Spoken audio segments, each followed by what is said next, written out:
Hello everyone, welcome to study with Chitralekha. दोस्तों, ये series चल रही है यूपीपी के एग्ज़ाम के लिए। प्रैक्टिस सेट हम लोग सॉल्व कर रहे हैं। 2 प्रैक्टिस सेट हम लोग सॉल्व कर चुके हैं। आज प्रैक्टिस सेट नंबर 3 हम लोग करने जा रहे हैं और आज की क्लास एक मैराथन क्लास होने वाली है। इस क्लास में हम लोग 50+ क्वेश्चन सॉल्व करेंगे, जिसमें आप लोगों को जीके जीएस के साथ साथ करंट अफेयर्स के क्वेश्चंस भी देखने को मिलेंगे। ठीक है, आज की क्लास में आपको हिस्ट्री ज्योग्राफी के साथ साथ कुछ कुछ एनवायरनमेंट की चीज़ें भी मिलेंगी, यूपी स्पेशल मिलेगा और करंट अफेयर मिलेगा। ठीक है, तो आज की क्लास बहुत इंपॉर्टेंट होने वाली है। देखिए, एग्ज़ाम को बहुत ही कम दिन बचे हैं। आज से अगर मैं काउंट करती हूँ तो 4 दिन रह गए हैं। तो 4 दिन में हमें कुछ भी नया नहीं पढ़ना है। क्या करना है, जो पिछली चीज़ें पढ़ी हैं उनका रिवीजन हमें करना है। ठीक है, और रिवीजन करने का जो बेस्ट तरीका होता है वो होता है प्रैक्टिस सेट। तो हम लोग प्रैक्टिस सेट को सॉल्व करेंगे। अपनी क्लास को शुरू करते हैं। उससे पहले मैं आप लोगों को बताना चाहूँगी, अगर आप लोग चैनल पर पहली बार आए हो तो चैनल को सब्सक्राइब कर लीजिएगा और बेल आइकन ज़रूर प्रेस कर दीजिएगा, जिससे कि आने वाले सभी वीडियोस की जानकारी आपको सबसे पहले मिल जाएगी। और वीडियो पसंद आएगा तो लाइक करिएगा और शेयर भी करिएगा अपने दोस्तों के साथ, जिससे कि वो लोग भी इस वीडियो को देख सकें और अपने रिवीजन को पक्का कर सकें। ठीक है, तो चलिए बिना देर के हुए हम लोग अपने क्लास को शुरू करते हैं और आज का पहला क्वेश्चन देखते हैं। मराठा साम्राज्य और ब्रिटिश ईस्ट इंडिया कंपनी के बीच साल 22 की संधि कब हुई थी? तो ये बहुत ही इंपॉर्टेंट संधि थी जो ब्रिटिश ईस्ट इंडिया कंपनी और मराठा के बीच हुई थी। ये हुई थी 1782 में। ठीक है, याद रखिएगा और इम्पॉर्टेंट क्वेश्चन है, इसको टिक कर लीजिएगा। नेक्स्ट क्वेश्चन पर आएंगे। अजंता की गुफाएं कहाँ पर स्थित हैं? तो अजंता की गुफाएं आपको महाराष्ट्र में मिलेंगी। ठीक है, महाराष्ट्र के औरंगाबाद जिले में पड़ती हैं। Option number C correct option हो जाएगा। नेक्स्ट क्वेश्चन को देखते हैं। सलार जंग संग्रहालय कहाँ पर स्थित है? देखिए, इसको याद रखने के एक मैं आपको ट्रिक बता देती हूँ। अभी एक मूवी आई थी जिसमें प्रभास थे, उसका नाम था सलार। ठीक है, और सलार जो है, प्रभास साउथ के हीरो हैं। तो आप लोग याद रखिएगा कि साउथ का कोई स्टेट या सिटी होगा। ऑप्शंस के हिसाब से देख लीजिएगा। अभी यहाँ पे ऑप्शंस में आपको हैदराबाद करेक्ट ऑप्शन हो जाने वाला है। सलार जंग संग्रहालय आपको मिलेगा हैदराबाद में। ठीक है, option number B correct option हो जाएगा। नेक्स्ट क्वेश्चन को देखते हैं। ये बहुत ही इंपॉर्टेंट क्वेश्चन, इसको टिक कर लीजिएगा। ये करंट अफेयर से आया हुआ क्वेश्चन है। किस राज्य का हिक्की पिक्की आदिवासी समुदाय हिंसा सूडान में फंस गया प्रभावित था? ठीक है, आदिवासी समुदाय जिसका कि नाम हिक्की पिक्की था, ये सामुदायिक हिंसा में सूडान में फंस गया था। तो ये किस राज्य से बिलोंग करता है, हमको ये बताना है। तो हिक्की पिक्की आदिवासी समुदाय जो है कर्नाटक से बिलोंग करता है। Option number C correct option हो जाएगा। ठीक, नेक्स्ट क्वेश्चन पर आएंगे। भारत में जल निकायों की पहली गणना के अनुसार कितने प्रतिशत जल निकाय ग्रामीण क्षेत्रों में है? ये हम करंट अफेयर्स में कर चुके हैं। अगर आप लोग मेरी डेली करंट अफेयर्स की क्लास को देख रहे होंगे तो ये क्वेश्चन वहाँ पर भी आपको देखने को मिलेगा, लेकिन वो डिफरेंट फॉर्मेट में था। यहाँ पर जल निकायों की जो पहली गणना हुई थी उसके अनुसार ग्रामीण क्षेत्रों में प्रतिशत पूछा गया है। तो 97.1% जो है ग्रामीण क्षेत्रों में मिलेगा। Option number D correct option हो जाएगा। नेक्स्ट क्वेश्चन पर आएंगे। भारत में सबसे अधिक संपत्ति वाला राज्य कौन है? ये महाराष्ट्र हो जाएगा, क्योंकि मुंबई जो है भारत की औद्योगिक राजधानी है। इसलिए आप एक तरीके से ये भी लॉजिक लगा सकते हो कि उधर संपत्ति वाला जो संपत्ति है उधर ज़्यादा होनी चाहिए, महाराष्ट्र में ज़्यादा होनी चाहिए। इन ऑप्शंस को अगर देखें तो महाराष्ट्र सबसे ज़्यादा संपत्ति वाला राज्य है। ठीक है, चलिए नेक्स्ट क्वेश्चन देखेंगे। ब्रह्म समाज के संस्थापक कौन थे? हिस्ट्री का इंपॉर्टेंट क्वेश्चन है ये। तो राजा राम मोहन राय ने ब्रह्म समाज की स्थापना की थी। ठीक है, अगले क्वेश्चन पर आते हैं। उत्तर प्रदेश में परीक्षा बांध किस नदी पर बनाया गया है? परीक्षा बांध जो है बेतवा नदी पर बनाया गया है और ये झांसी जिले में पड़ता है। ठीक, चलिए अगला क्वेश्चन देखेंगे। उत्तर प्रदेश में पहला तैरता सौर ऊर्जा संयंत्र फ्लोटिंग सोलर पावर प्लांट निम्नलिखित में से किस बांध पर बना है? तो जो रिहंद बांध है, रिहंद बांध पर गोविंद वल्लभ पंत सागर है। गोविंद वल्लभ पंत सागर के ऊपर जो है उसकी जो झील है उसी पर फ्लोटिंग सोलर पावर प्लांट लगाया गया है। तो option number D correct option हो जाएगा। ठीक है, चलिए अगले क्वेश्चन पर आते हैं। उत्तर प्रदेश में के निम्नलिखित जिलों में से किस में 2018 में फ्रांस के सहयोग से एक वृहद सौर ऊर्जा संयंत्र लगाया गया था? तो फ्रांस के सहयोग से 2018 में मिर्जापुर में एक वृहद सौर ऊर्जा संयंत्र लगाया गया था। Option number D correct option हो जाएगा। बहू बेगम का मकबरा कहाँ पर है? तो बहू बेगम का मकबरा आपको मिलेगा अयोध्या में। Option number D. Arjun Draupadi का स्वयंवर स्थल जो कि भेद कुंड जिसका नाम है वो कहाँ पर है? ये पड़ता है फर्रुखाबाद में। ठीक है, option number C correct option हो जाएगा। और इसमें कुछ क्वेश्चन आपको देखिए पिछले प्रीवियस ईयर के जो यूपीपी के एग्जाम्स के आए हुए क्वेश्चंस भी देखने को मिलेंगे। तो पेपर को बहुत ही ध्यान से करना है, बिल्कुल भी स्किप नहीं करना है, अंत तक इस क्लास को देखना है आपको। चलिए नेक्स्ट क्वेश्चन देखते हैं। किस ऋषि का जन्म व कर्म स्थल बलिया है? ठीक है, तो बलिया जो है महर्षि भृगु जो हैं उनका जन्म स्थली और कर्म स्थली माना जाता है, तो option number C correct option हो जाएगा। नेक्स्ट क्वेश्चन को देखेंगे। वर्ष 2018 में राज्य का दौरा करने घरेलू पर्यटकों के मामले में उत्तर प्रदेश का कौन सा स्थान रहा? कहने का मतलब ये है कि पर्यटन के मामले में उत्तर प्रदेश का कौन सा स्थान रहा? घरेलू पर्यटक उत्तर प्रदेश आने के मामले में कौन से नंबर पर रहा? तो तीसरे नंबर पर रहा। ठीक है, option number C correct option हो जाएगा और 2018 का डेटा है, ये बात भी ध्यान रखिएगा। नेक्स्ट क्वेश्चन पर आते हैं। इखलास खान का रोजा, इसको मकबरा कहते हैं। ठीक है, उत्तर प्रदेश के किस जिले में है? तो बदायूं में पड़ता है इखलास खान का रोजा या मकबरा। ठीक है, चलिए अगला क्वेश्चन है। बड़ा इमामबाड़ा कहाँ पर है? तो ये आपको लखनऊ पे मिलेगा। ठीक है, और इसका निर्माण किसके द्वारा करवाया गया था? ये असफुद्दौला के द्वारा करवाया गया था। ये बात भी आप लोग याद रखिएगा, असफुद्दौला। ठीक, चलिए नेक्स्ट क्वेश्चन को देखेंगे। राष्ट्रकवि मैथिली शरण गुप्त का जन्म उत्तर प्रदेश के किस जिले में हुआ था? तो जो मैथिली शरण गुप्त हैं इनका जन्म झांसी में हुआ था। ठीक है, नेक्स्ट क्वेश्चन को देखते हैं। उर्दू शायरी में फिराक गोरखपुरी के नाम से प्रसिद्ध कौन है? उनका असली नाम हमें बताना है। तो जो रघुपति सहाय हैं ये उर्दू में शायरी करते हैं फिराक गोरखपुरी के नाम से, याद रखिएगा। यूपी पुलिस 2018 का क्वेश्चन है ये। ठीक है, चलिए अगले क्वेश्चन पर आते हैं। हरिवंश राय अपने किस काव्य संग्रह के लिए प्रसिद्ध हैं? तो इनकी जो मधुशाला है काव्य संग्रह है ये बहुत ज़्यादा फेमस है। Option number D correct option हो जाएगा इस क्वेश्चन का। नेक्स्ट क्वेश्चन को देखेंगे हम। प्रसिद्ध कहानीकार उपन्यासकार धनपत राय को निम्नलिखित में से किस नाम से जाना जाता है? तो धनपत राय को जो है जिस दूसरे नाम से जाना जाता है उनका नाम हो जाएगा मुंशी प्रेमचंद्र। मुंशी प्रेमचंद्र का ही दूसरा नाम है धनपत राय, जो एक महान कहानीकार और उपन्यासकार थे। इन्होंने ही नमक का दरोगा, गोदान, गबन जैसे उपन्यास और कहानियां लिखी थी। ठीक है, तो मुंशी प्रेमचंद हो जाएंगे इस क्वेश्चन का करेक्ट आंसर। नेक्स्ट क्वेश्चन को देखते हैं। सूफी कवि अमीर खुसरो का जन्म कहाँ पर हुआ था? इनका जन्म कासगंज में हुआ था, याद रखिएगा। ठीक है, और इन्हें तूतिए हिंद भी कहा जाता था। ठीक, तूतिए हिंद, याद रखिएगा। नेक्स्ट क्वेश्चन पर आएंगे। निम्नलिखित में से किस संत को वाल्मीकि का अवतार माना जाता है? तो आप लोग इजीली समझ सकते हो कि गोस्वामी तुलसीदास को ही वाल्मीकि का अवतार माना जाता है। इन्होंने रामचरितमानस की रचना की थी। ठीक है, चलिए नेक्स्ट क्वेश्चन पर आते हैं। निम्नलिखित में से किस नृत्य का आयोजन बुंदेलखंड क्षेत्र में फसल कटाई के समय किया जाता है? बहुत ही ज़्यादा इंपॉर्टेंट क्वेश्चन है ये। एक अलग टाइप का आयोजन है, फसल कटाई के समय किया जाता है बुंदेलखंड के क्षेत्र में। तो इस नृत्य का नाम हो जाएगा शौरा। शौरा नृत्य जो है बुंदेलखंड के किसानों के द्वारा किया जाता है जब फसल की कटाई होती है तब।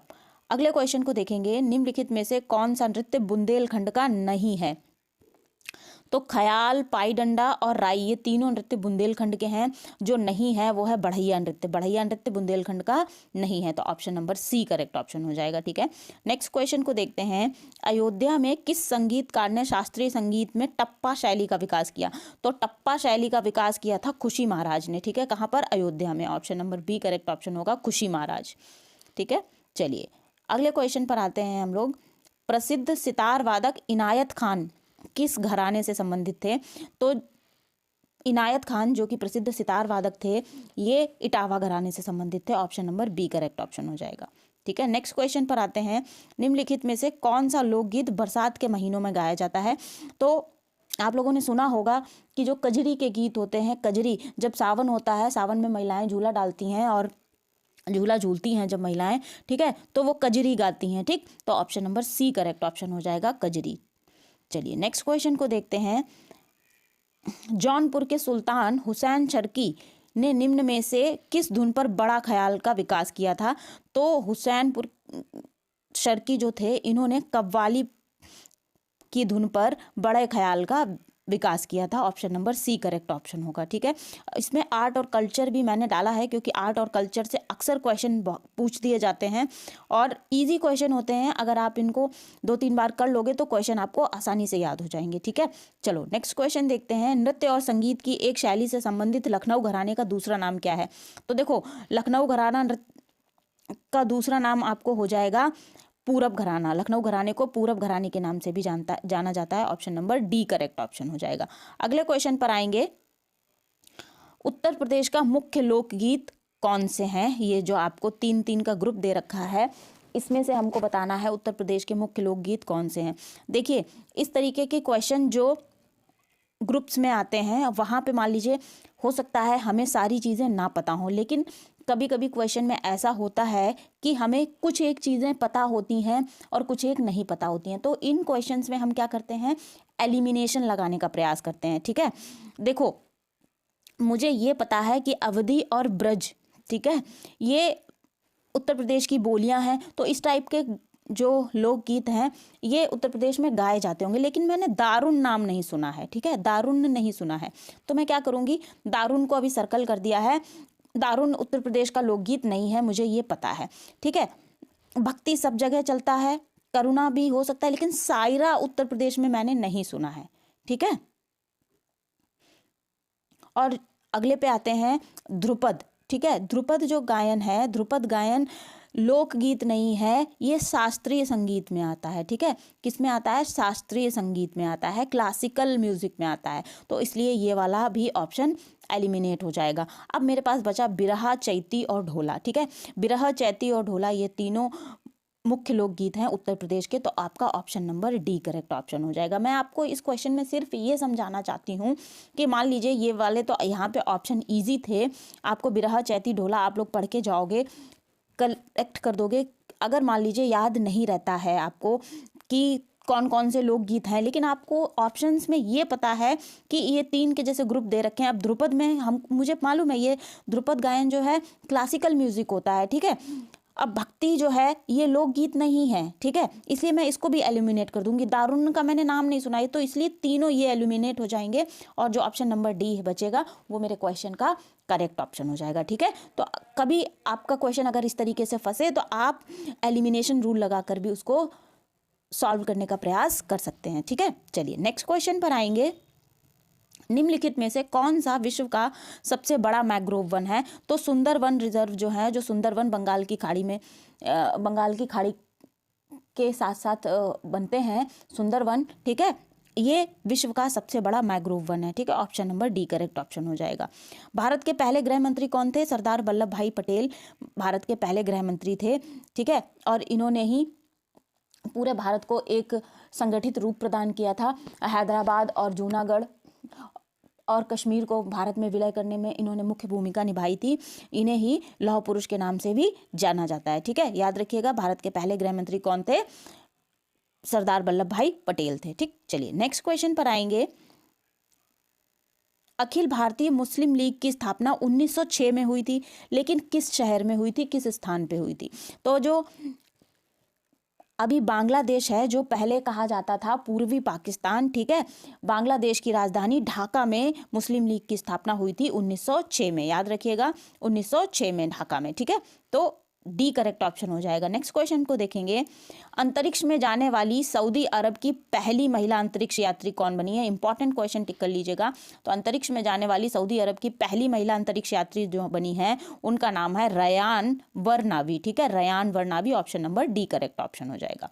नेक्स्ट क्वेश्चन पर आएंगे, किस समाज सुधारक ने 1896 में पूना में एक शैक्षणिक संस्थान हिंदू विधवा गृह की स्थापना की? तो देखिए, इन सारे ऑप्शंस को देखिए, ये हिस्ट्री का क्वेश्चन है, मॉडर्न हिस्ट्री का क्वेश्चन है ये, और आपने हो सकता है इस क्वेश्चन को आप पढ़ के ना गए हो, लेकिन नानाजी देशमुख ये किसी भी जो है विधवा आंदोलन से या विधवा सुधार से जुड़े हुए नहीं थे। तात्या टोपे ये भी जुड़े हुए नहीं थे। तात्या टोपे का नाम सुना हुआ होगा, ये रानी लक्ष्मीबाई के साथ जो 1857 की क्रांति हुई थी उससे जुड़े हुए थे।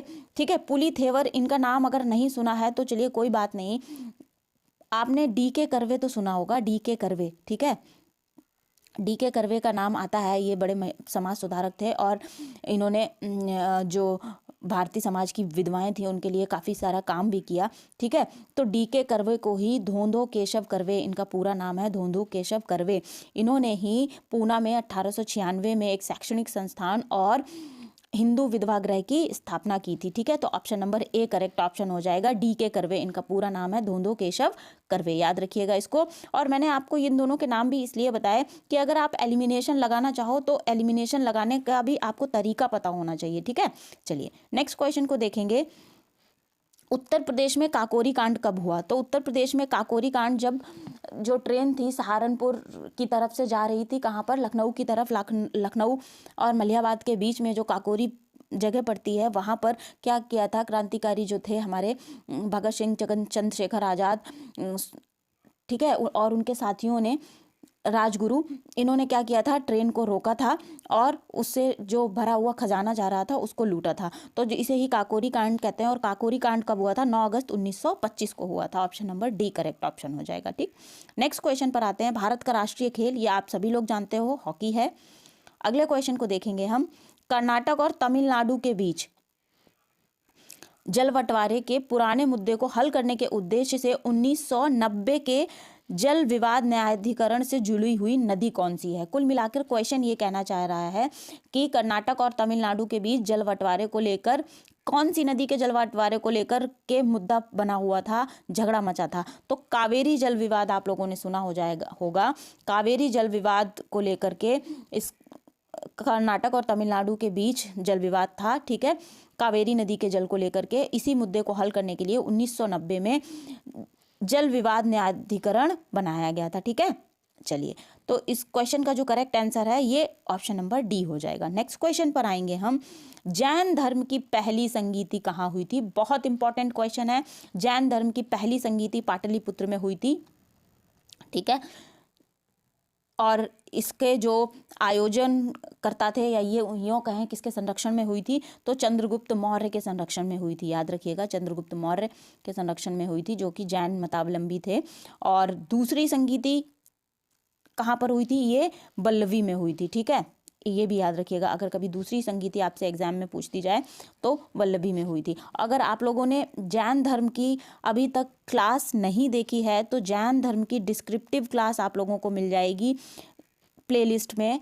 लिंक मैं आप लोगों को डिस्क्रिप्शन बॉक्स में दे दूंगी। अगर आप लोग जैन धर्म वहाँ से पढ़ लेते हो तो आपको फिर कहीं और से पढ़ने की कोई ज़रूरत नहीं है। आपका जैन धर्म का कंसेप्ट बिल्कुल क्लियर हो जाएगा और साथ के साथ आपको जो है जो फैक्ट्स हैं वो भी याद हो जाएंगे। ठीक है, तो लिंक आपको डिस्क्रिप्शन बॉक्स में मिल जाएगा।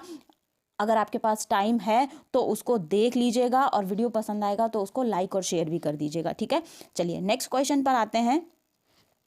निम्नलिखित में से पृथ्वी के महाद्वीपीय द्रव्यमान के मुख्य खनिज घटकों में से एक है। देखिए, ज्योग्राफी का क्वेश्चन बनता है ये। ठीक है, ज्योग्राफी का क्वेश्चन है ये। तो यहाँ पर ये पूछ रहे हैं कि महाद्वीपीय द्रव्यमान में सबसे ज़्यादा पाया जाने वाला खनिज कौन सा है? तो जो सिलिका है, ठीक है, सिलिका ये पृथ्वी के खनिज घटकों में सबसे ज़्यादा पाया जाता है। महाद्वीपीय द्रव्यमान में सबसे ज़्यादा मात्रा सिलिका की होती है। ठीक है, देखिए सीमा और सियाल आप लोगों ने सुना होगा, अगर ज्योग्राफी पढ़ा होगा तो सीमा और सियाल, तो ये जो सीमा और सियाल है ये यही सिलिका की बात करते हैं यहाँ पर। तो इस क्वेश्चन का जो करेक्ट आंसर है वो सिलिका हो जाएगा। नेक्स्ट क्वेश्चन पर आएंगे। भारत में दूसरा सर्वाधिक महत्वपूर्ण धातु कर्म उद्योग कौन सा है? तो भारत में दूसरा सबसे महत्वपूर्ण धातु कर्म उद्योग जो है ये हो जाएगा एल्युमिनियम। और पहला कौन सा हो जाएगा? पहला हो जाएगा आपका आयरन। ठीक है, चलिए नेक्स्ट क्वेश्चन को देखेंगे हम। दिल्ली चलो का नारा किसने दिया? मॉडर्न हिस्ट्री का इंपॉर्टेंट क्वेश्चन है। तो दिल्ली चलो, तुम मुझे खून दो मैं तुम्हें आज़ादी दूंगा, जय हिंद, ये सारे नारे किसने दिए थे? नेताजी सुभाष चंद्र बोस ने दिए थे। Option number C correct option हो जाएगा। ठीक है, और भगत सिंह ने जो है नारा दिया था इनकलाब जिंदाबाद। इन्होंने नारा दिया नहीं था, ये एक्चुअली यूँ कहना चाहिए कि इस नारे को इन्होंने बहुत ज़्यादा प्रचलित किया था। ठीक है, प्रचलित किया था इनकलाब जिंदाबाद। लेकिन इनकलाब जिंदाबाद जो है नारा दिया किसके द्वारा गया था? ये नारा जो है दिया गया था, इनकलाब जिंदाबाद का नारा जो है किसके द्वारा दिया गया था? इनका नाम हो जाएगा इकबाल। इकबाल ने इनकलाब जिंदाबाद का नारा दिया था। ये बात भी याद रखिएगा। मॉडर्न हिस्ट्री की चीज़ें अक्सर एग्जाम्स में, आप लोगों के एग्जाम में, इसमें सिलेबस में भी है, पूछा जाएगा, तो इसको ध्यान रखिएगा। ठीक है, चलिए नेक्स्ट क्वेश्चन पर आएंगे।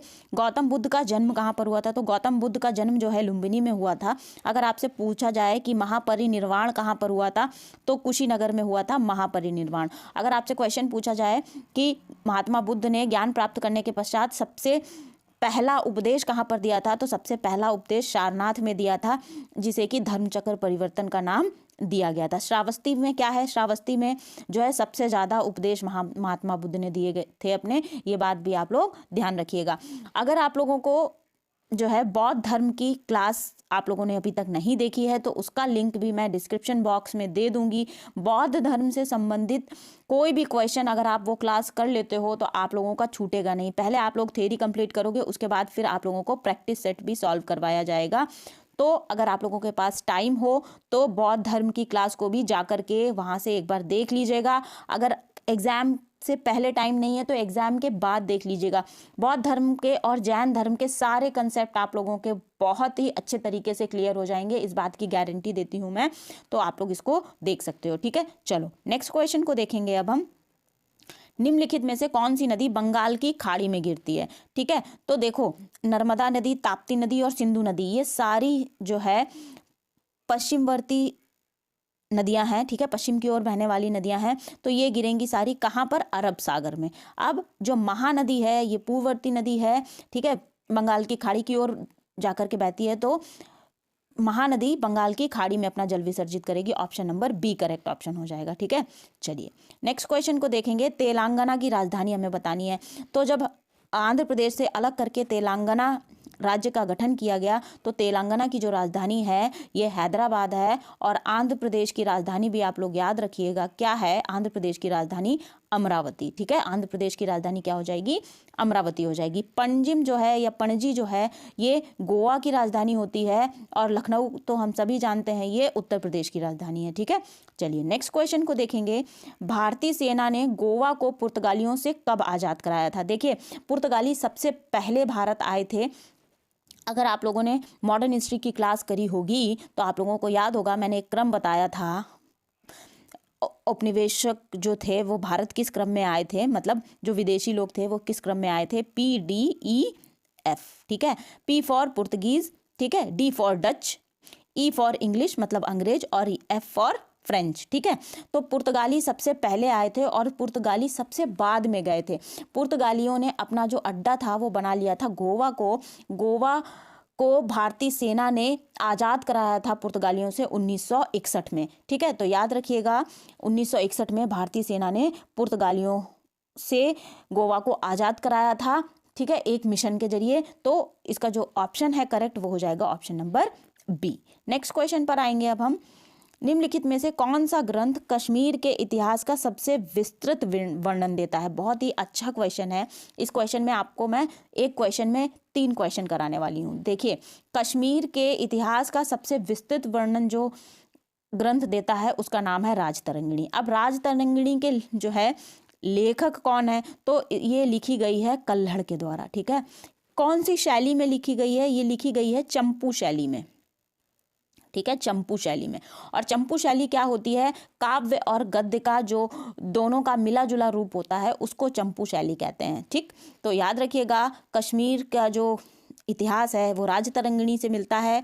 और राजतरंगिणी लिखा किसने है? कल्हड़ ने, चंपू शैली में। ऋतुसंहार, अभिज्ञान शाकुंतलम और मेघदूतम, ये तीनों रचनाएं हो जाएंगी महाकवि कालिदास की, ठीक है। तो इसमें जो भी इंफॉर्मेशन दी गई है क्वेश्चन में इंपॉर्टेंट है, इसको ध्यान रखेंगे आप लोग, ठीक है। और प्रैक्टिस सेट या कोई भी चीज़ पढ़ो तो उसको बिल्कुल ध्यान लगा के कंसंट्रेट होके करो, जिससे कि चीज़ें एक बार में ही बिल्कुल दिमाग में बैठ जाएं, ठीक। चलो अगले क्वेश्चन पर आएंगे अब हम। निम्नलिखित में से कौन सा एक विकल्प ऑपरेटिंग सिस्टम नहीं है? तो हमको ये बताना है ये जो 4 ऑप्शंस दे रखे हैं इनमें से ऑपरेटिंग सिस्टम कौन सा नहीं है। देखो विंडोज़ तो हम लोग अपने लैपटॉप में यूज़ करते हैं, पहले विंडो फ़ोन भी चलता था नोकिया का, आप लोगों को अगर याद हो तो विंडो तो जो है ऑपरेटिंग सिस्टम है, ठीक है। यूनिक्स भी एक ऑपरेटिंग सिस्टम है, इसे ओपन सोर्स कहते हैं। ओपन सोर्स ऑपरेटिंग सिस्टम है यूनिक्स और लाइनेक्स, ठीक है। लिनक्स या लाइनेक्स, इसको इंग्लिश में इस तरीके से लिखते हैं लाइनेक्स, तो लिनक्स हिंदी में कर देते हैं, अदरवाइज लाइनेक्स, ठीक है। तो लाइनेक्स, विंडोज़ एंड यूनिक्स ये जो है ये तीनों ऑपरेटिंग सिस्टम है। लेकिन इंटेल जो है इंटेल ऑपरेटिंग सिस्टम नहीं है, ये मदरबोर्ड बनाते हैं, प्रोसेसर्स बनाते हैं। तो ऑप्शन नंबर सी इस क्वेश्चन का करेक्ट ऑप्शन हो जाएगा, ठीक है। चलिए नेक्स्ट क्वेश्चन पर आएंगे।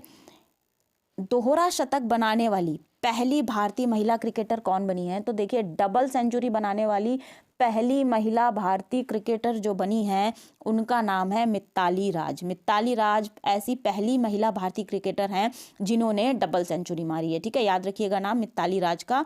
अगले क्वेश्चन पर चलते हैं। भौतिक विज्ञान में नोबेल पुरस्कार पाने वाले पहले भारतीय कौन थे?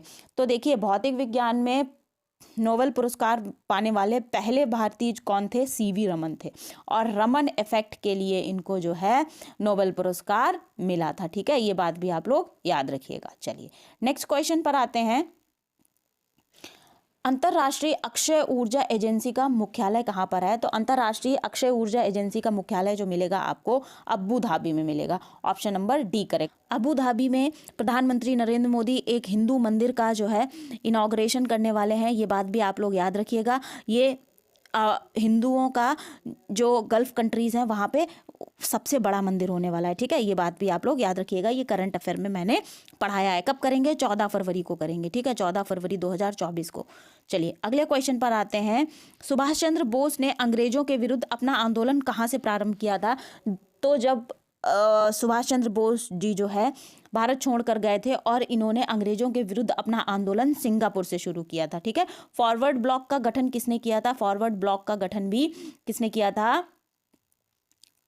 नेताजी सुभाष चंद्र बोस ने किया था। ये बात बिल्कुल याद रखिएगा। दिल्ली चलो तो मुझे खून दो, मैं तुम्हें आज़ादी दूंगा, ये सारे नारे किसने दिए थे? नेताजी सुभाष चंद्र बोस ने ही दिए थे। ठीक है, नेक्स्ट क्वेश्चन पर आएंगे। सूडान में फंसे भारतीय नागरिकों को निकालने के लिए कौन सा अभियान चलाया गया था?